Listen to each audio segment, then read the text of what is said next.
আকাশবাণী গুৱাহাটীৰ FM মহাবাহু উপন্যাস পাঠ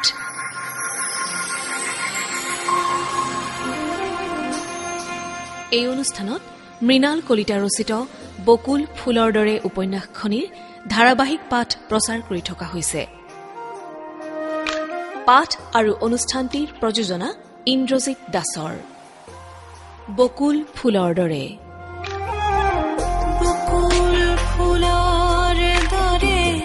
জোনাকৰ পক্ষী উৰে, বকুল ফুলৰ দৰে জোনাকৰ পক্ষী উৰে, এন্ধাৰে এন্ধাৰে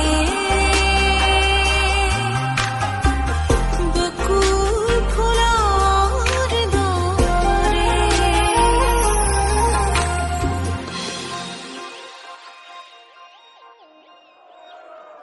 অনুভৱ মাষ্টৰৰ নাৰী কেলেংকাৰী নচলিব নচলিব নচলিব। অনুভৱ মাষ্টৰক চাকৰিৰ পৰা বৰখাস্ত কৰক, বৰখাস্ত কৰক, বৰখাস্ত কৰক। অনুভৱ মাষ্টৰৰ নাৰী কেলেংকাৰী নচলিব নচলিব নচলিব। অনুভৱ মাষ্টৰক চাকৰিৰ পৰা বৰখাস্ত কৰক, বৰখাস্ত কৰক, বৰখাস্ত কৰক। স্কুলখনত কেতিয়াও নোহোৱা নোপোজা পৰিৱেশ এটাৰ সৃষ্টি হ'ল। কি হৈছেনো? চাওঁ, আহাচোন আহা, মোক বুজাই কোৱা কি হৈছে। আহাচোন আহা। তোমালোক নাহা কিয়? আহাচোন। হেডমাষ্টৰে ল'ৰাকেইজনক সিহঁতৰ বক্তব্যখিনি শান্তভাৱে কবলৈ কেইবাবাৰো মাতিলে। পিছে সিহঁত কথা পতাত আগ্ৰহী নহয়। ল'ৰাকেইজনৰ উৎপাতত শিক্ষকসকলৰ ধৈৰ্যৰ বান্ধ খুলি গ'ল। শিক্ষকসকলৰ নিজৰ ভিতৰত গুণগুণনি আৰম্ভ হ'ল। সকলোৱে দেখিলে হঠাৎ মহেন্দ্ৰ মাষ্টৰে বাৰাণ্ডাৰ পৰা কোবাকুবিকৈ অফিচ ৰুমলৈ সোমাই গৈছে আৰু মুহূৰ্ততে বাৰাণ্ডালৈ ওলাই আহিছে। সকলোৱে দেখিলে মহেন্দ্ৰ মাষ্টৰৰ হাতত এডাল দুডাল নহয়, একোচা চেকনি। বাৰাণ্ডাৰ পৰা নামি পোনে পোনেই তেওঁ ল'ৰাকেইজনৰ ফালে খেদি গ'ল। চেকনি এডাল জোকাৰি জোকাৰি মহেন্দ্ৰ মাষ্টৰে গৰ্জন কৰি উঠিল। নেতা ওলাইছ, নেতা ওলাইছ, চেকনিৰ প্ৰবাদ পিঠিত ফালি যাব। নিজৰ পঢ়া শুনা নষ্ট কৰিলি, হা? একো উপায় নাপায় নেতা হলি আৰু এতিয়া স্কুলখন ধ্বংস কৰিবলৈ আহিছ। আজি যে টিভিৰ সাংবাদিক লৈ দৌৰি আহিছ, গাঁৱৰ স্কুলখনৰ সমস্যাবোৰৰ কথা কাক কবলৈ গৈছিলি? সমস্যাবোৰৰ কথা কোনোবা দিনা ভাবিছিলি? তহঁতৰ লম্ফ জম্ফ বহুত সহ্য কৰিলো। স্কুলখনৰ ভালৰ কথা একো নাভাব, ঠিক আছে, কিন্তু কিবা বেয়া কৰিবলৈ আহিবি, পিঠিত চেকনি চিঙিম। চেকনি বাদেই দিছিলো, বুজিছ? তহঁতৰ নেতাগিৰিৰ ভূত জানিবৰ বাবেহে চেকনি হাতত তুলিছো।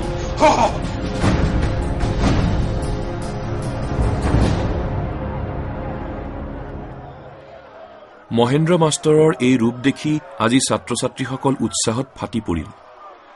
জাকে জাকে ল'ৰা ছোৱালী চিঞৰি চিঞৰি বাৰাণ্ডাৰ পৰা দৌৰি তললৈ নামি আহিল আৰু মুহূৰ্ততেই নেতাকেইজনক চাৰিওফালৰ পৰা ঘেৰি পেলালে। সিহঁতৰ পলোৱাৰ পথো বন্ধ হৈ গ'ল। অনুভৱ ধীৰ খোজেৰে বাৰাণ্ডাৰ পৰা নামি আহি ডেকাকেইজনৰ ফালে আগবাঢ়িল। অনুভৱে বুজি পাইছে তেওঁৰ বিৰুদ্ধে কিবা এটা ডাঙৰ ষড়যন্ত্ৰ চলিছে। এইটো তাৰে এটা পূৰ্বাভাসহে। অনুভৱে ডেকাকেইজনৰ সৈতে মুখামুখিকৈ থিয় দিলে। কওক, আপোনালোকে মোৰ কি নাৰী কেলেংকাৰী দেখিলে? কওক। অনুভৱৰ পোনপটীয়া প্ৰশ্নত ডেকাকেইজন অপ্ৰস্তুত হৈ পৰিল। খেপ ঢুকি ঢুকি ল'ৰাকেইজনে ক'লে, মানে আপোনালোকৰ চকীদাৰজনহে জানিব।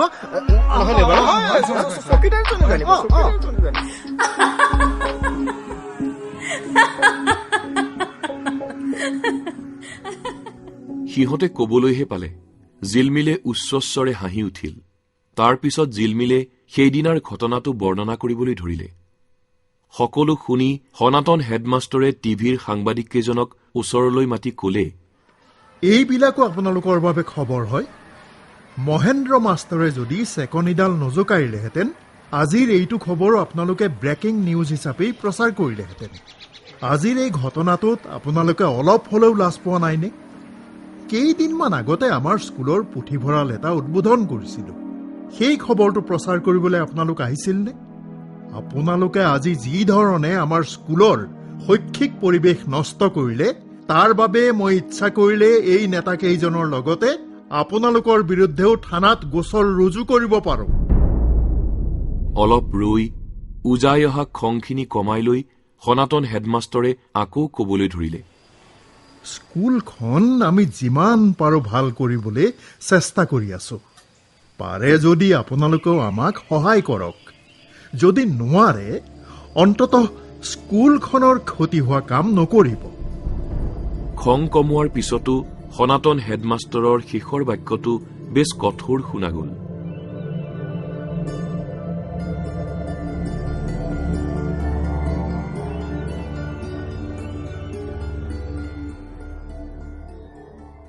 শেষ ৰাতি নিৰ্মলৰ দেউতাকৰ ফোনটো পায়েই অনুভৱে চহৰলৈ ঢাপলি মেলিলে। মাক দেউতাকে ইতিমধ্যে নিৰ্মলক হাস্পতালত ভৰ্তি কৰিছিল। দেউতাকে কোৱা মতে ৰাতি 2মান বজাত নিৰ্মলে বুকুখন বিষোৱা বুলি কৈছিল। লগে লগে তাৰ কপালখন ঘামি উঠিছিল। উশাহ লোৱাত কষ্ট পাবলৈ ধৰিছিল। পলম নকৰি দেউতাকে নিৰ্মলক লগে লগেই এম্বুলেন্সত উঠাই এম্বুলেন্সতে অক্সিজেন দি চহৰৰ হাস্পতাললৈ লৈ গ'ল। দেউতাকে জানে এনেকুৱা সময়ৰ প্ৰতিটো মুহূৰ্ত মূল্যৱান। পলম হলেই বিপদ হ'ব পাৰে। হাস্পতালত লগে লগেই নিৰ্মলক ICUত ভৰ্তি কৰোৱা হ'ল। অনুভৱৰ খুব বেয়া লাগিল। নিৰ্মলৰ কষ্টখিনিয়ে অনুভৱক খুব দুখ দি থাকে। সেই কষ্টখিনিয়ে নিৰ্মলৰ মাক দেউতাকক বা নিৰ্মলক নিজক কিমান গভীৰভাৱে দুখ দিয়ে, সেই কথা কোনোৱেই অনুভৱ কৰিব নোৱাৰিব। অনুভৱেও নোৱাৰে। সান্তনা দিবলৈ অনুভৱে শব্দ বিচাৰি নাপায়।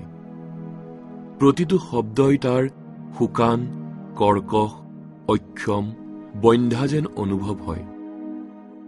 নিৰ্মলৰ শৰীৰত জটিল ত্ৰুটি থকাৰ পিছতো নিৰ্মল আৰু তাৰ মাক দেউতাকে যি ধৰণেৰে সাহসেৰে সংগ্ৰাম কৰি গৈছে, তাৰ বাবে অনুভৱৰ তিনিওকে চালাম জনাবলৈ মন যায়।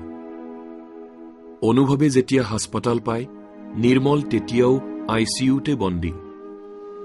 বাহিৰত বেঞ্চ এখনত বহি বেৰত মূৰ আউজাই নীৰৱে বিষণ্ণ মনেৰে বহি আছিল নিৰ্মলৰ মাক দেউতাক। অনুভৱক দেখি তেওঁলোকে মূৰ দাঙিলে। নিৰ্মল কেনে আছে? এতিয়া কিছু সুস্থিৰ। সি আপোনাক বিচাৰিছিল, সেইবাবে ফোন কৰিছিলো।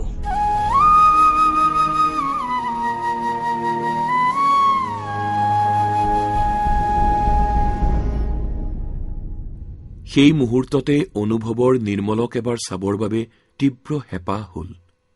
তাক মূৰটোত হাত বুলাই দি সাহস দিবলৈ বিৰাট ইচ্ছা জাগিল অনুভৱৰ। এক ধৰণৰ অস্থিৰ আৱেগত অনুভৱ যেন চটফটাই উঠিল। কিন্তু ICUত সোমাবৰ বাবে তেওঁ 2 ঘণ্টা অপেক্ষা কৰিব লগা হ'ল। চাফ চিকুণতাৰ ICUৰ নিয়মখিনি অনুভৱে আগ্ৰহেৰে পালন কৰিলে। নহলে নিৰ্মলৰ ক্ষতি হ'ব পাৰে। তাৰ পিছত দুৱাৰ খুলি অনুভৱ ICUৰ ভিতৰ সোমাল। মুখত অক্সিজেন মাস্ক আৰু বুকু ভৰিত ECGৰ বিভিন্ন তাঁৰ সংলগ্ন হৈ বিচনাত নিশ্চল হৈ চকু মুদি পৰি আছে নিৰ্মল। মাথো তাৰ বুকুখন গভীৰভাৱে উঠা নমা কৰি আছে। বতাহত বিভিন্ন ঔষধৰ অচিন গোন্ধ এটা ভাহি ফুৰিছে। নীৰৱ হলটো মাজে মাজে বিভিন্ন যন্ত্ৰৰ বিপ বিপ শব্দত যেন কঁপি কঁপি উঠিছে। সন্তৰ্পণে আগবাঢ়ি অনুভৱ নিৰ্মলৰ বিচনাৰ ওচৰ পালেগৈ। মনিটৰৰ ৰিডিংবোৰ চাই অনুভৱে বুজি পালে নিৰ্মল এতিয়াও সম্পূৰ্ণৰূপে বিপদমুক্ত নহয়। ইমান ধুনীয়া মনৰ ল'ৰাজন ইমান যন্ত্ৰণাৰ মাজত শুই আছে। সহ্য নহয়, সহ্য নহয়। এবাৰ মূৰটোত মৰম কৰি দিবলৈ বিৰাট ইচ্ছা হৈছে অনুভৱৰ। কিন্তু সি সাৰ পাই যায় যদি? মাত্ৰ 3 মিনিটৰ অনুমতি লৈ তেওঁ মৰমৰ ছাত্ৰজনৰ ওচৰলৈ আহিছে। এসময়ত নিজৰ সংযম ভাঙি তেওঁ নিৰ্মলৰ মূৰত আল ফুলে হাতখন ৰাখিলে। লগে লগে নিৰ্মলে লাহেকৈ চকু দুটা মেলি দিলে। অনুভৱ মাষ্টৰক চিনি পাওঁতে যেন তাৰ কেইছেকেণ্ডমান সময় লাগি যায়। তাৰ পিছত হঠাৎ নিৰ্মলে ধমহাই উঠি বহিবলৈ চেষ্টা কৰিলে। নাই নাই নিৰ্মল, তুমি নুঠিবা, শুই থাকা নিৰ্মল, নুঠিবা। অনুভৱ মাষ্টৰে তাক গাত ধৰি আকৌ শুৱাই দিলে। নিৰ্মলে স্থিৰ দৃষ্টিৰে মাষ্টৰৰ মুখলৈ চাই থাকিল একেৰাহে বহু সময়। বুকু কুৰুকি কুৰুকি সোমাই যোৱা সেই আকুল দৃষ্টিৰ পৰা পলাবলৈ অনুভৱ মাষ্টৰে সুধিলে, তুমি এতিয়া কেনে পাইছা নিৰ্মল? কিন্তু নিৰ্মলে চায়েই থাকিল আৰু এসময়ত তাৰ চকু দুটা পানীৰে ভৰি পৰিল। পৃথিৱীখন বহুত ধুনীয়া ছাৰ। আপুনি আছে, অসীম আছে, মোৰ মা দেউতা আছে, মই ৰোৱা বকুলজোপা আছে। বাঢ়ি আহি আহি এসময়ত বকুলজোপাই ডাল পাত মেলি এজোপা ডাঙৰ গছ হৈ পৰিব, তাত ফুল ফুলিব। মোৰ চাবলৈ বৰ মন যায় ছাৰ। কিহবাই যেন অনুভৱৰ কলিজাটোকে চেপা মাৰি ধৰিলে। নিৰ্মলৰ ইচ্ছাটো অনুভৱ মাষ্টৰৰো ইচ্ছা হৈ যেন ধূপ ধূনাৰ গন্ধেৰে সুবাসিত পবিত্ৰ মন্দিৰৰ আকুল প্ৰাৰ্থনা এটাৰ ৰূপ ললে। থৰক বৰক বিশ্বাসৰ অনুভৱৰ বাবে মন্দিৰ ক'ত? কাৰ বাবে এই প্ৰাৰ্থনা? বৰ অসহায় অনুভৱ কৰে অনুভৱ মাষ্টৰে। বিভিন্ন ৰাসায়নিক পদাৰ্থৰ গন্ধ আৰু যন্ত্ৰৰ বিপ বিপ শব্দৰে ভৰি থকা এই হাস্পাতালবোৰেই নিৰ্মলহঁতৰ বাবে ধূপ ধূনা আৰু ঘণ্টাত ধ্বনিৰে ভৰি থকা একোটা পবিত্ৰ মন্দিৰ হৈ পৰক। ডাক্তৰবোৰ হৈ উঠক ভগৱান। তেনে এটা তীব্ৰ হেঁপাহ, এটা বিৰাট স্বপ্ন বুকুত বান্ধি অনুভৱ ICUৰ পৰা ওলাই আহিল। বাহিৰলৈ ওলাই আহি অনুভৱ মাষ্টৰে দেখিলে ICUৰ বাহিৰত পকী মজিয়াখনত বহি ফেকুৰি ফেকুৰি কান্দি আছে অসীমে।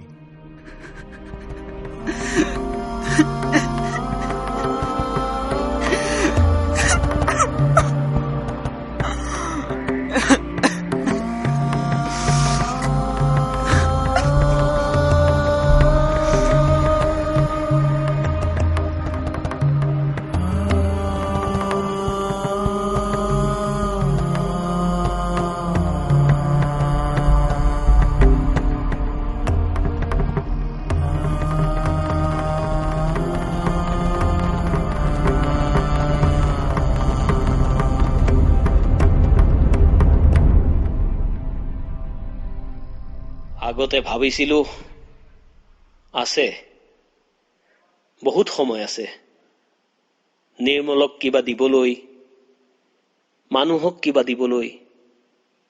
আৰু এদিন হঠাতে গম পালো নাই, বেছি সময় নাই। জীৱনটোৰ একো নিশ্চয়তা নাই। যিকোনো মুহূৰ্ততে যেন জীৱনে আমাক প্ৰতাৰণা কৰিব পাৰে। নিৰ্মলক, মানুহক যি দিব পাৰো, পাৰিলে আজিয়েই, এতিয়াই দিব লাগিব। কৰিব লগা ভাল ভাল কামবোৰ যিমান পাৰো সোনকালে কৰিব লাগিব।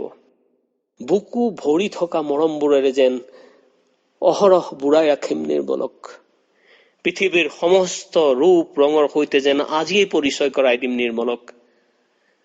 তাৰ দুখ যন্ত্ৰণাৰে ভৰা জীৱনটো যেন ভৰাই দিম পৃথিৱীৰ সকলোখিনি সুখেৰে। তাৰ পিছত নিৰ্মলৰ দেউতাকে একো কব পৰা নাছিল অনুভৱক।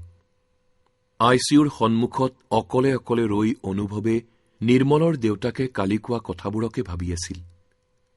মনটো বৰ গধুৰ হৈ পৰিছে। মনটো পাতলাবলৈকে অনুভৱে হাতত থকা বাতৰি কাকতখন মেলি ললে। উচ্চ পদস্থ বিষয়াৰ লাখ লাখ টকা আত্মসাৎ। শিৰোনামটো পঢ়িয়েই অশ্লীল কুৎসিত কিবা এটা দেখাৰ দৰে অনুভৱৰ মনটো কোঁচ খাই গল। বাতৰি কাকতখন মোহাৰি ICUৰ সন্মুখৰ ডাষ্টবিনটোলৈ দলিয়াই দিলে অনুভৱে।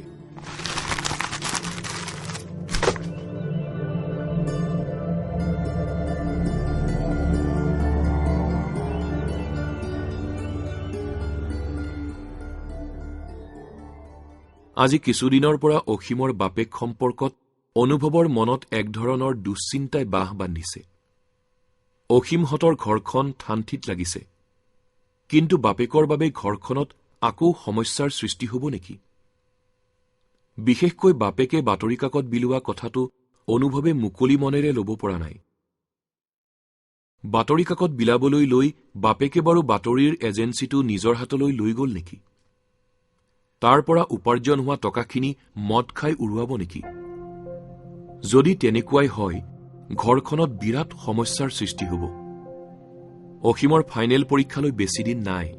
এনেকুৱা সময়ত এই ধৰণৰ সমস্যা হ'বলৈ দিব নোৱাৰি। অনুভৱে ঠিক কৰিলে কথাখিনি অসীমৰ বাপেকৰ লগত পোনপটীয়াকৈ পতাই ভাল হ'ব। পুৱা বাতৰি কাকতখন হাতত লৈ অনুভৱে অসীমৰ বাপেকক ক'লে, আপোনাৰ লগত মোৰ এটা কথা আছিল। কওক। আপুনি বাতৰি কাকত কিয় বিলাবলৈ লৈছে? কিয় সুধিলে? সুধিছো। অসীমক পঢ়াৰ বাবে আজৰি কৰি দিছো। ভাল কথা।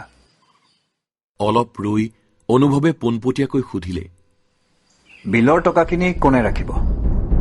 কিঞ্চিত কঠোৰ সুৰৰ প্ৰশ্নটো শুনি মানুহজন যেন আহত হল। তেওঁ অনুভৱৰ মুখৰ ফালে অসহায়ভাৱে চাই ৰল। অনুভৱে মুখখন ঘূৰাই নিদিলে। তেওঁ স্থিৰ দৃষ্টিৰে মানুহজনৰ চকুৰ ফালে চাই থাকিল।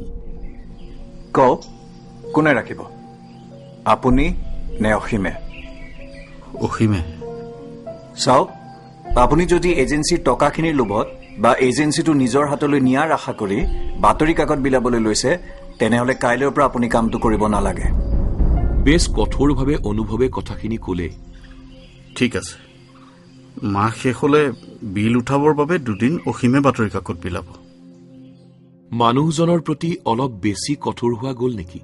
অনুভৱে এবাৰ ভাবি চালে। নাই, এইকেইটা দিন অসীমৰ বাবে বৰ গুৰুত্বপূৰ্ণ। এইখিনি সময়ত যদি কিবা এটা অথন্তৰ হবলৈ লয়, সকলো খেলিমেলি হৈ যাব। কথাবোৰ খেলিমেলি কৰি দিবলৈ বেছি সময় নালাগে, কিন্তু সেইখিনিকে চিজিল কৰিবলৈ বহুত সময় লাগি যায়।